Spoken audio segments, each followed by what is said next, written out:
So this TikToker, her name's Ava, and Ava has a problem. This guy is after her with a pew-pew. Okay, so Ava is 13, she makes typical lip-syncing videos on TikTok, and people love her. She's got over 1 million followers. And one day, her videos catch the attention of this guy, who we'll call Goldberg. And Goldberg really digs Ava. Now he's older, he's 18, but that doesn't stop him. He starts trying to get her attention in the comments, it's not really working. So then he tries to get her attention by sending her a DM. Now Ava actually checks her DMs because she often interacts with her fans. So she sees his message and she replies. And they go back and forth a little, nothing inappropriate, but then he asks if he can buy a few selfies from her. And she thinks about it and she talks it over with her parents and she finally says, sure. And she sells him a few pictures that had already been posted on Snapchat. Now Goldberg is super happy about this, and that is when things start getting weird. He has her Venmo now, so he starts messaging through her Venmo account and he starts asking her for a different type of photo.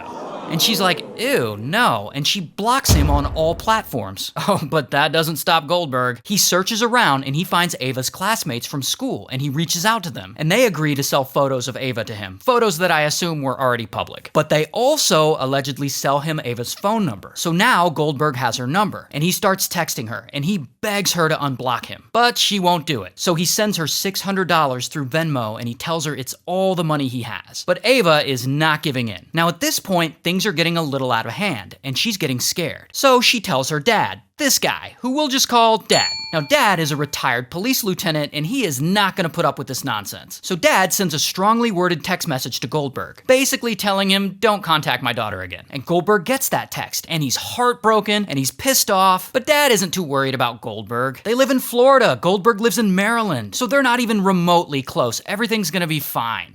Until one night, Dad, Ava, and the family are asleep. And suddenly, boom, a loud bang wakes them all up. And Dad, he jumps out of bed and he runs to the front door. And there's a huge hole in it. And standing in the house is a man with a shotgun. That man? It's Goldberg. And Goldberg points his pew-pew at Dad and he fires again, but the gun jams. So Dad runs out of the house and after him, but he slams his knee on something, allowing Goldberg to get away. So Dad goes back inside the house and he gets his pew-pew just in case. And he waits on the front porch for police to get there. Before police can get there, Goldberg comes back, but this time, Dad is ready. And he points his pew-pew at him and he orders him to put down his weapon. Goldberg doesn't back down and points his right back at him. So then Dad shoots. And he doesn't miss. And he ultimately unalives Goldberg. So police show up, they find 2 phones on Goldberg's body with literally thousands of photos of Ava on them. Now, because of the circumstances, Dad doesn't get into any legal trouble over any of this. And despite everything that happened, Ava's family decided to allow her to continue posting TikToks, which she still does to this day. But then later, the family had to pull her out of school and start homeschooling her after they had an incident with a second stalker. Yikes. And all this happened in Naples, Florida, so shout out to Florida.